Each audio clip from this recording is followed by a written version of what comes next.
Well, let's take this right back to the beginning. Tell me how you became involved in the first place with the United Steelworkers and having a union there at Ohio Valley. Things just hadn't been working out real good. You didn't have no say into nothing that was really happening in the plant. Nobody wanted to listen to anything you had to say, and we just figured it was time to make a change. When you say nobody was listening, what were some of the problems that weren't being addressed?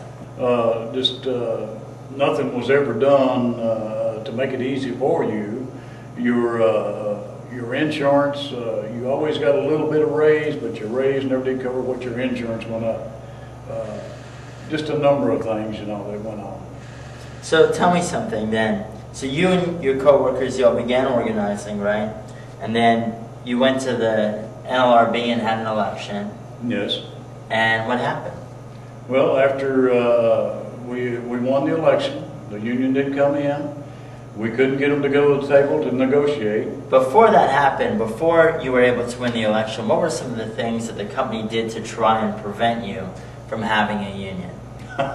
Yeah, we went through, I think it was 4 weeks of every Sunday night. I'm a truck driver. We leave on Sundays, and we had to sit through this deal to try to convince us the bad things about the union, not to get involved with this.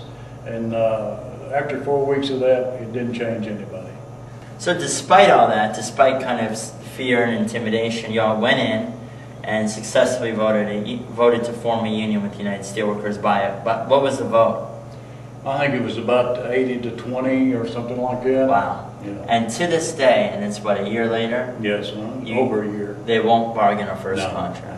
What happens though? What's going on at the table? Well, when you go to the table with them, just from what our negotiators is telling us, they don't want to get down to the real issues, open and close shop, and money and insurance and all that stuff.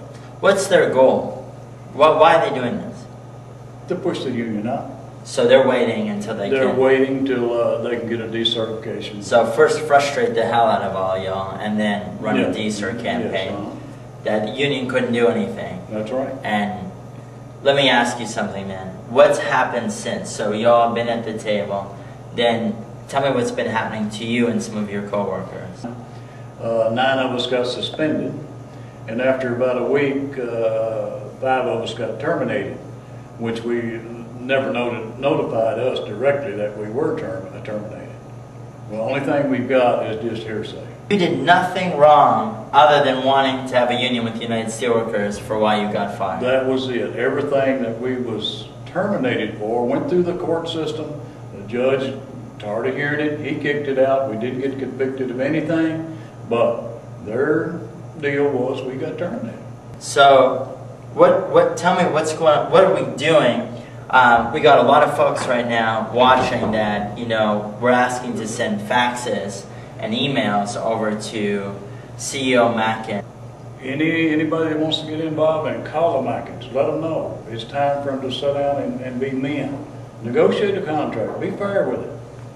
It's the right thing to do. The right thing to do. All right, Earl. Well, thank you so much. Thank you, sir. Appreciate your time. Appreciate yours.